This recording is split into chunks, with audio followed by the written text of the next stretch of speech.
काला केस ताहर कानावा के बाली जान मारता हई ओठावा के लाली।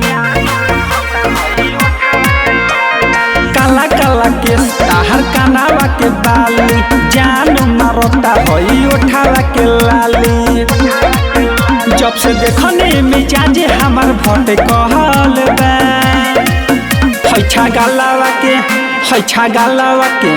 हैछा गालावा के खुले जोने दी पारान एमे अटकल बा। हैछा गालावा के खुले जोने दी पारान एमे अटकल बा।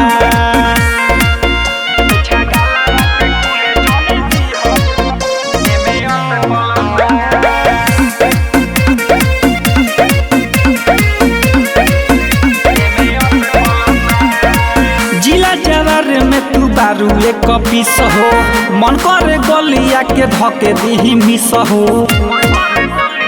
सुनाता जिला जवार में तू बारू एक पीस हो मन करे गलिया के धके दी मिस हो। कहा नाक के नथुनिया लटकल बा।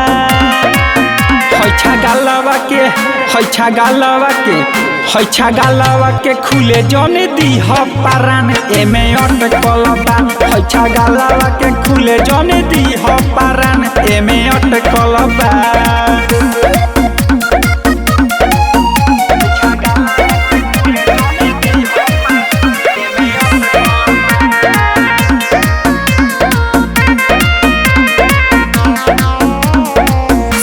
सुबास ताहार करेले बराई आशिकावारा देखी ऐसन सुघराई झलू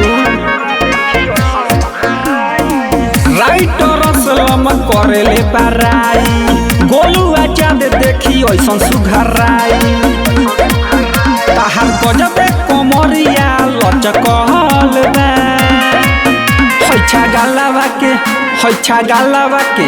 हैछा गालावा के खुले जोने दी पारान एमे अटकल बा।